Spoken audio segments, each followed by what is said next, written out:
मैं और सेवा दल के हमारे राष्ट्रीय अध्यक्ष सम्माननीय लालजी भाई देसाई गुजरात में भाजपा की सरकार और उनके पसंदीदा चहीते भ्रष्ट अफसरों की मिलीभगत के कारण ब्रिज कोलैप्स से लेके दूसरी जो दुर्घटनाएं पिछले कुछ सालों में हुई है उसके बारे में कुछ बात आपके बीच में रखना चाहते हैं।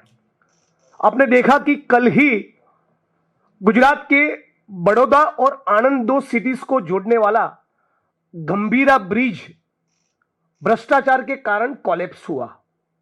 बार बार बड़ौदा की, पादरा तहसील की, आणंद की आम जनता पुकारती रही, गुहार लगाती रही, सोशल मीडिया में अपने वीडियोस बनाकर उसको वायरल करती रही कि प्लीज कृपया इस ब्रिज का मरम्मत करवाइए। हमारे एक्स पीसीसी चीफ और अभी विरोध पक्ष के नेता माननीय अमित चावड़ा जी ने भी 2 बार पत्र लिखे, सरकार की नोटिस पर इस मामले को लाए।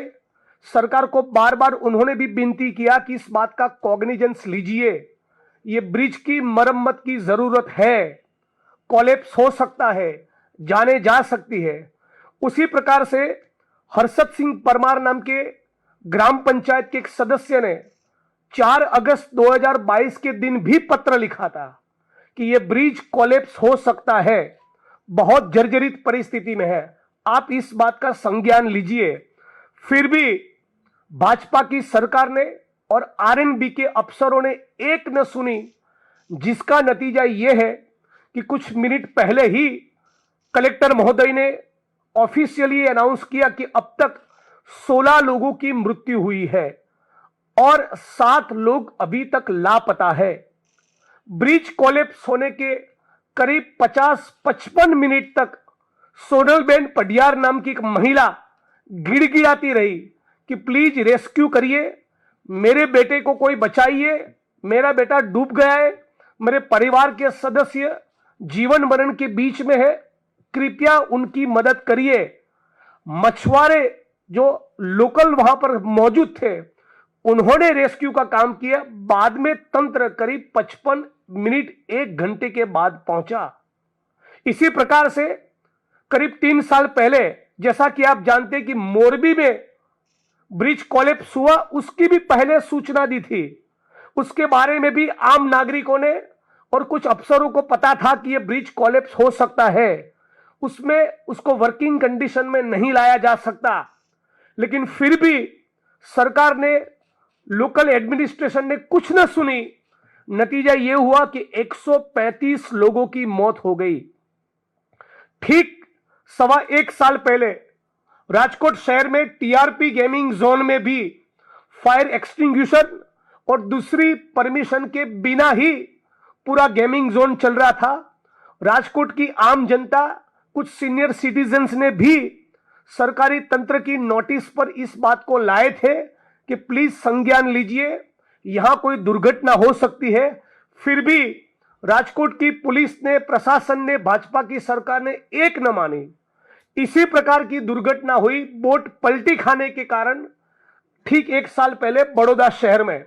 वहां पर 14 लोगों की इंक्लूडिंग मासूम बच्चे मौत हो गई। डीसा में 2-4 महीने पहले फैक्ट्री में लगी आग में 20-22 लोगों की मौत हो गई। आज इस प्रेस कॉन्फ्रेंस के माध्यम से पूरे मुल्क की जनता के सामने यह बात रखना चाहते कि गुजरात की भाजपा सरकार ने तय किया है, गुजरात आइए, दुर्घटना का हिस्सा बनिए, मरिए, 4 लाख रुपए का कॉम्पेंसेशन आपके लिए रेडी रखा है, जाके ले जाओ। गुजरात में मानो आम जनता के जीवन की कीमत केवल 4 लाख रुपए है। मोदी जी विदेश में भी ढोल नगाड़े बजा रहे, मस्ती कर रहे, और यहां पर गुजरात के बेगुनाह नागरिक मर रहे। यहां तक कि जिन कॉन्ट्रैक्टर्स को, जिन कंपनियों को बकायदा ऑफिशियली ब्लैकलिस्ट किया गया, वो यदि भाजपा के कार्यालय कमलम में जाकर एक तगड़ा चंदा चुनाव के वक्त दे आते हैं, तो दोबारा इन्हीं कंपनियों को जो ब्लैकलिस्ट हुई है, जिनके भ्रष्टाचार के कारण इस प्रकार की वारदातें हुई है, उनको दोबारा प्रोजेक्ट्स मिलते हैं। मतलब कि आप मरते रहो, हमारे पेट का पानी नहीं हिलेगा, इस प्रकार का गुजरात की भाजपा सरकार का रवैया है। और कम से कम 16 वारदातें ब्रिज कोलैप्स की पिछले 4 सवा साल के दौरान हुई है। इन 16 वारदातों में से गुजरात के मुख्यमंत्री भूपेंद्र पटेल को, गुजरात की भाजपा सरकार को इस मंच पर से चैलेंज देता हूं, एक आदमी साबरमती सेंट्रल जेल की सलाखों के पीछे गया हो, कृपया आप पब्लिक डोमेन में उसका नाम लाइए, उस एक आदमी का नाम बताइए जो इस प्रकार के भ्रष्टाचार के कारण, भ्रष्टाचार के केसेस में इन्वॉल्व हो, जिसके फर्जीवाड़े के कारण ब्रिज कोलैप्स हुए हो, ये दुर्घटनाएं अंजाम हुई हो और इसे एक व्यक्ति को सजा हुई हो। इन 16 में से एक भी मामला ऐसा नहीं है। तो आज हम लोग इस प्लेटफॉर्म से मांग करते हैं कि न केवल हाल में जो घटना हुई, बड़ौदा आनंद को जो गंभीरा ब्रिज जोड़ता था, वो जो ब्रिज कल कोलैप्स हुआ, केवल वो नहीं, ये 16 ब्रिज जो कोलैप्स हुए, इन 16 के 16 मामलों में जिसकी इंटेग्रिटी पर सवाल न हो, आज भी जिसका ईमान थोड़ा बहुत कायम है, ऐसे 4-5 अफसरों की एसआईटी का गठन हो और उनको जांच दी जाए।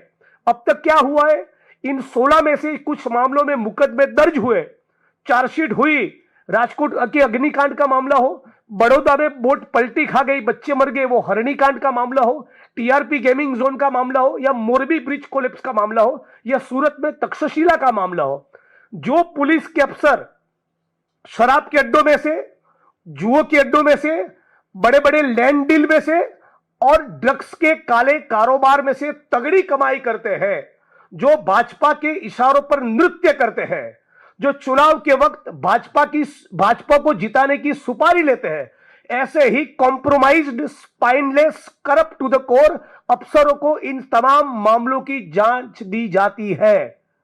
मतलब कि जब तक कि मीडिया का और कांग्रेस पार्टी का एक विपक्ष के तौर पे प्रेशर है, तब तक कुछ दिन लीपापोती होगी, या हाईकोर्ट ने डंडा मारा, या कुछ डायरेक्शंस हुए, तब 2-5 लोगों की गिरफ्तारी होगी।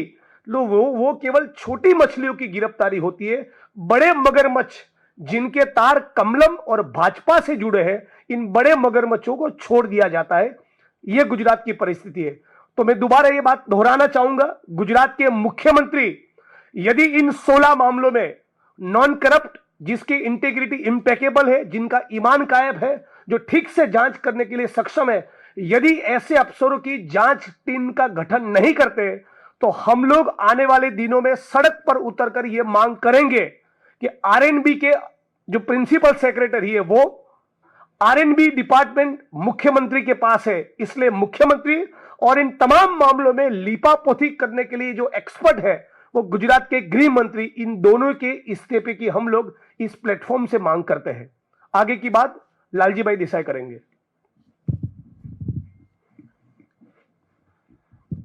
धन्यवाद जिग्नेश भाई અને सभी पत्रकार साथी। जब गुजरात की घटनाओं के बारे में जिग्नेश भाई बात रख रहे थे, तो वो 16 घटना हमने आज सुबह में, मैं और जिग्नेश भाई दोनों ने फेसबुक के लाइव करके हमने पूछा कि 16 तो जो सब जानते हैं, जहां पर मीडिया में इसका जिक्र हुआ है वो है, और कितनी है? तो अभी हमारी फेसबुक में एक एक करके जो इंफॉर्मेशन आ रहा है, छोटे छोटे जो ब्रिज जो है वो जो टूटे हैं, जिनके बारे में कोई जानकारी नहीं है, और मतलब पूरा मीडिया में भी नहीं है, या ना कोई गुजरात के लोग जानते हैं। हर जिले में, हर तहसील में वो ब्रिज गिरता है। सिर्फ ब्रिज नहीं, गुजरात का ये जो नया मॉडल है, इनको विकास का मॉडल कहते हैं हम, जिनको मोदानी मॉडल के नाम से जानते हैं, रोड का टूटना, पुल का टूटना, कैनाल का टूटना, डैमों का टूटना, ब्लास्ट होना और अग्निकांड होना, ये बहुत मतलब एक स्वाभाविक हो गया है, होता है। उसके बाद तुरंत ही हमारे होम मिनिस्टर वहां पर आकर एक अपना वक्तव्य देते हैं, गुजराती में कहते हैं, चमरबंदी ने छोड़वामा नहीं आवे। कितना भी बड़ा गुनहगार होगा, कितना भी बड़ा ताकतवर होगा, उसको छोड़ा नहीं जाएगा। पर आज तक किसी को पकड़ा भी नहीं गया है। छोड़ेंगे तभी जब पकड़ेंगे, पहले तो इनके पीछे जो रहने वाले लोग हैं, इनको ना पकड़ना। गुजरात का लोग कहते हैं कि पुल कोलैप्स हुआ है, ये ब्रिज कोलैप्स हुआ। वहां ब्रिज सिर्फ कोलैप्स नहीं हुआ है, पूरा का पूरा गवर्नेंस कोलैप्स हुआ है। और उस तरीके से कोलैप्स हुआ है कि अगर आप देखें कि गुजरात की जो आज इमेज बन रही है लोगों के मन में, परसों मैं और भाई जिग्नेश दोनों राजकोट में थे, वहां पर 2 साल से काम चल रहा है, वहां पर हाईवे जो है, और वहां पर सब लोगों ने अपना चक्का जाम करके वो दिखाया कि रोड नहीं तो टोल नहीं, उस प्रकार के आंदोलन गुजरात में शुरू हुए हैं, उस प्रकार के लोग लड़ रहे हैं। तो वहां पर रास्तों का बिस्मार हालत होना एक आम बात बन गई। जैसे मॉनसून आता है, प्री मॉनसून प्लान वाले बात बड़ी बड़ी करते हैं कि इतने हम लोग 1000 करोड़ रुपया इसके लिए, 1000 करोड़ रुपया, उसके बाद स्थिति वहीं की वहीं है। तो ये पूरा सुशासन की बात करने वाले, सच में देखा है तो गुजरात में आज एक कुशासन है। और हम कहते हैं जब शासन ठीक ना चले तो उसको कुशासन कह सकते हैं, बट जब रक्षक भक्षक बने और शासक खुद निकम्मे निकले तो फिर उसको दुशासन कहते हैं। तो गुजरात का जो शासन है वो आज दुशासन की हद तक पहुंचा है। सिर्फ शासन की व्यवस्था का प्रॉब्लम नहीं है, इनकी मनसा का प्रॉब्लम है, इनकी नीयत का प्रॉब्लम है। और नीयत का प्रॉब्लम इसलिए है क्योंकि वहां पर गुजरात में जिस प्रकार से आप पूरा ब्यूरोक्रेसी और पॉलिटिशियंस है वो मिलकर, अभी आजकल वनडे में पहले टेस्ट मैच होता था, फिर वनडे और 2020, गुजरात में आजकल 2020 मॉडल चल रहा है। वो 2020 जो मॉडल है 20% नेताओं का और 20% ब्यूरोक्रेसी का, ये पूरा का पूरा जो भ्रष्टाचार का जो मॉडल है वो 2020 आज गुजरात में होने की वजह से, अग्निकांड नहीं होता तक्षशिला वाला, या अग्निकांड नहीं होता टीआरपी गम जोन वाला अगर वहां भ्रष्टाचार नहीं होता, ये ब्रिज नहीं गिरते अगर वहां पे भ्रष्टाचार नहीं होता। लगता है हर जगह पर एक पूरा का पूरा, और सब लोग कहते हैं कि टूटते रास्ते गिरते पुल, तभी तो सत्ता में खिलेगा फूल। तो ये जो सत्ता में कमल का फूल खिलाने के लिए उनको जो पैसा चाहिए, चंदा दो धंधा लो वाला, तो पूरा जो सिस्टम जो बना हुआ है गुजरात का वो पैसों के आधार पे बना हुआ मॉडल है। इनको लगता है चुनाव आएगा, हम पैसा फेंकेंगे और हम चुनाव जीत जाएंगे, लोग रोते रहेंगे, लोग बोलते रहेंगे, एक हादसा होता है, कुछ दिनों की बात है। ये गुजरात का जो मॉडल है वो पूरी तरह से एक फेलियर मॉडल है, कोलैप्स मॉडल है, जिसको लेकर कई सारी और बातें हैं। जैसे हम लोग आज शायद उसका जिक्र ना करते हुए मैं कहूंगा कि इसके अलावा आप जब आगे जाके देखेंगे कि गुजरात में गरीब जनता के लिए अलग शासन व्यवस्था है, अमीर के लिए अलग शासन व्यवस्था है। हम चाहेंगे, मैं और जिग्नेश भाई, दोबारा कि किस प्रकार से जो स्ट्रीट वेंडर है उसके साथ क्या हो रहा है, किस प्रकार से जो मकानों को गिराकर बुलडोजर कर वहां पर घुमाकर किस प्रकार से गरीबों को बेघर कर दिया जाता है, किस प्रकार से शिक्षकों को शिक्षा से वंचित कर दिया जाता है, किस प्रकार से गुजरात के बच्चे कुपोषित होकर वहां पर परेशानी में है। ये बहुत सारे और इश्यू है, पर आज के दिन में मैं इतना कहूंगा कि पूरी तरह से गुजरात के आप रास्तों में आइए, वहां पर पहले गुजरात के बारे में बहुत कहते हैं, गुजरात के बहुत अच्छे रास्ते हैं। आज गुजरात के रास्ते पर आप जाइए, हर रास्ता जो है आपको वहां पर गड्ढा दिखेगा। और इसीलिए हमने गुजरात के रास्तों का नाम दिया है, ये गडकरी नहीं, पर गडकरी जी अपने नितिन गडकरी जो कहते हैं, हमने उसको गड्ढा करी बोला है, क्योंकि वहां पर हर जगह पे रोड पे गड्ढे हैं, तो वो गड्ढा करी करके हमारा पूरा का पूरा हाईवे जो है वहां बना हुआ है। सवाल जो भाई जिग्नेश ने भी उठाया और पूरे गुजरात के लोग पूछ रहे हैं कि जो जिम्मेदार है क्या वो गिरफ्तार होंगे, क्या जिम्मेदार है उनको कोई सजा होगी, क्योंकि गुजरात में तो रेप से लेकर हत्या के केसों में भी 6% से ज्यादा कन्विक्शन नहीं होता है। अगर वैसे मामलों में 6% कन्विक्शन रेट नहीं है तो इन सारे चीजों में क्या होगा। ये मुरबी पुल जो गिरा था उसका आरोपी है वो आज बाहर है, हरनीकांड का आरोपी आज बाहर है, तक्षशिला का आरोपी आज बाहर है, हर टीआरपी गेम जोन के आरोपी एक के बाद एक छूट रहे। तो ये पूरी तरह से गुजरात में गुनाह कितना भी करो आप नहीं पकड़े जाओगे, क्योंकि जिस दिन आपने वो गेरुआ अपने गले में पहन लिया आप तुरंत ही वहां से बरी हो जाते हो। और इसी मॉडल के खिलाफ हम लोग चाहते हैं कि मुख्यमंत्री खुद जवाब दे, और हमारे देश के प्रधानमंत्री और हमारे देश के गृह मंत्री दोनों गुजरात से हैं, तो ये गुजरात को किस दिशा में ले जाना चाहते हैं उसको लेकर भी उन्हें एक मीडिया के सामने आकर अपना जवाब देना चाहिए। धन्यवाद।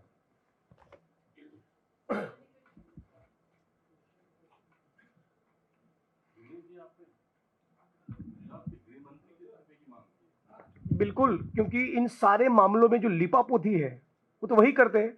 एफआईआर तो दर्ज हो जाता है, चार्जशीट भी होता है, लेकिन जो शराब के अड्डों में से, जुए के अड्डों में से, बड़े बड़े लैंड के स्कैम्स में से, ड्रग्स के कार्टेल में से जो कमा रहे हैं उन्हीं अफसरों को आप जांच दे रहे हो। आप सारे मामले देख लो, मतलब आप किसी को भी गुजरात में अप्रोच करोगे तो 2-4 उन अफसरों का नाम दो जो किसी कीमत पर कॉम्प्रोमाइज नहीं करेंगे, तो ज्यादा नहीं तो 2-5 नाम आपको भी मिल जाएंगे। इनकी लगातार विपक्ष के तौर पे हम लोग डिमांड करते सिविल राइट्स ग्रुप डिमांड करते हैं, लेकिन ऐसे एक भी अफसर को, एक भी ट्रेजेडी में, एक भी ब्रिज कोलैप्स के मामले में जांच नहीं ही देते। मतलब कि डे वन, पहले दिन से यह तय हो चुका होता है कि लिपापोती होगी, मीडिया का प्रेशर है, विपक्ष का प्रेशर है, तब तक छोटी मछलियों की गिरफ्तारी होगी, बड़े मगरमच्छों को छोड़ दिया जाएगा। और मोदी जी भी इन प्रकार के मामले में आते हैं, विक्टिम्स को सिविल अस्पताल में जाके, या प्लेन क्रैश होता है या मोरबी की दुर्घटना होती है, मिलते हैं, उनके कंधे पे हाथ रखते हैं, सही एंगल से फोटो खिंचवाते हैं, 2 लाख का चेक वो भेज देते हैं, 4 लाख का चेक सीएमओ से आता है, बाकी भूल जाओ मामला। न्याय नहीं मिलेगा, 2-5 लाख पकड़ो, चुप रहो। ये आपने गुजरात मॉडल का जिक्र किया है, फ्लॉप हुआ है, भ्रष्टाचार का जिक्र किया है, लेकिन लंबे समय से बीजेपी वहां सत्ता में है, एक के बाद एक कारण गिना रहे हैं। क्या वजह है कि जनता आपके मुद्दों को नहीं सुन रही है? ठीक है, मैं गुजरात मॉडल, क्योंकि मैं एक एक्टिविस्ट के रूप में भी गुजरात के ये नरेंद्र भाई का बनाया हुआ जो मॉडल है, जिसको हम मोदानी मॉडल के नाम से जानते हैं, उसके बारे में मैं पहले एक्टिविस्ट के रूप में भी देखा और राजनीति में आने के बाद भी देखा। आप कुछ घटनाओं को अगर आप देखेंगे तो पता चलेगा कि चुनाव से पहले गोधरा कांड होता है, चुनाव से पहले दूसरे 5 साल के बाद चुनाव से पहले अक्षरधाम होता है, चुनाव से जस्ट पहले इनोसेंट का एनकाउंटर्स होता है, चुनाव से पहले बहुत सारी घटनाएं होती है। हर चुनाव से 6 महीने, 3 महीने या 7 महीने पहले ये गुजरात में हमेशा ही एक पोलराइजेशन के माध्यम से इन लोगों ने, गुजरात का पावर स्ट्रक्चर क्या है, गुजरात में भारतीय जनता पार्टी जो बार बार जीत कर आती है, उसके पीछे का जो कारण है, हम लोग कहते हैं हम सिर्फ संघ के खिलाफ नहीं लड़ रहे हैं, हम सिर्फ भाजपा के खिलाफ नहीं लड़ रहे हैं, हम पूरे के पूरे जो मशीनरी है, सरकारी इंस्टीट्यूशंस है, वो सारे के सारे मशीनरी के खिलाफ भी हम लोग लड़ रहे हैं। उसी के साथ साथ हमारे गुजरात के हो या पूरे देश के हो, जो बड़े 5 पावर स्ट्रक्चर हैं, वो पांचों पावर स्ट्रक्चर चाहते हैं, क्योंकि खास करके जो हम लोग जिसको पूंजीवादी स्ट्रक्चर कहते हैं, कि वहां के बड़े बड़े उद्योगपति चाहते हैं भाजपा सत्ता में रहे, क्योंकि गरीबों का जमीन लेना है तो उनके लिए भाजपा चाहिए, उनको गौचारागाह का जमीन लेना है तो उनको भाजपा सत्ता में चाहिए, क्योंकि कांग्रेस होगी तो लैंड राइट की बात करेगी, कांग्रेस होगी तो घर के अधिकार के बारे में बात करेगी। इनको चाहिए पूंजीवादियों को पैसा फेंको, धंधा लो वाला, और उसके लिए उनके लिए भाजपा सबसे बेस्ट है। तो पैसों के बलबूते पर, मशीनरी जो पूरी सरकारी है उसके बलबूते पर, वहां तक का डेटा सबको सामने है कि वहां पे हर पुलिस ऑफिसर को एक टारगेट दिया जाता है कि तुम अपने इलाके में से कितना वोटिंग कहां कम करवाओगे और कितने लोगों को पकड़ के गिरफ्तार करोगे और कितना वोटिंग ज्यादा। तो ये भारतीय जनता पार्टी का वहां का जो सत्ता का मॉडल है, देखिए आज भी गुजरात के 50% से ज्यादा लोग भाजपा के खिलाफ वोट करते हैं। भाजपा एक बहुत बड़ी साजिश के तहत लगातार सत्ता में आने के लिए पोलराइजेशन, पावर और पैसे का इस्तेमाल करके ये पूरा चुनाव जीत रही है। आने वाले समय में मैं इतना ही कहूंगा कि हम लोग जिस तरीके से भाई जिग्नेश भाई, मैं और वहां पे पाल भाई और सारे लोग कांग्रेस के जो लड़ रहे हैं, हम लोग कहते हैं कि हम सिर्फ चुनाव जीतने अब नहीं निकलेंगे, हम लोगों का दिल जीतने निकलेंगे। दिल जीतेंगे तो हम चुनाव जीतेंगे। और अभी जो है हम लोग रास्तों पर इसीलिए लगातार रहते हैं जनता के बीच, क्योंकि जनता के जो सवाल है उस सवालों को लेकर हमने लड़ना वहां पर तेजी से शुरू किया है।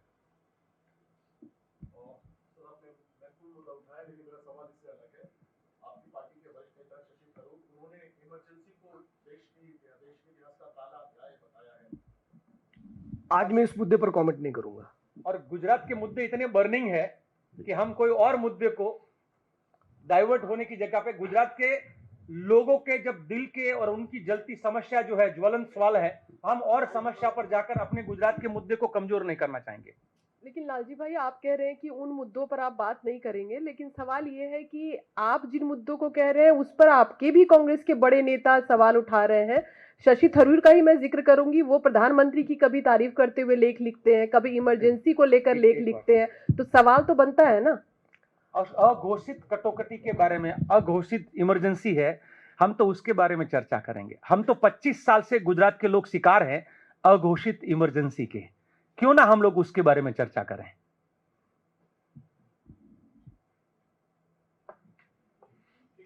Thank you.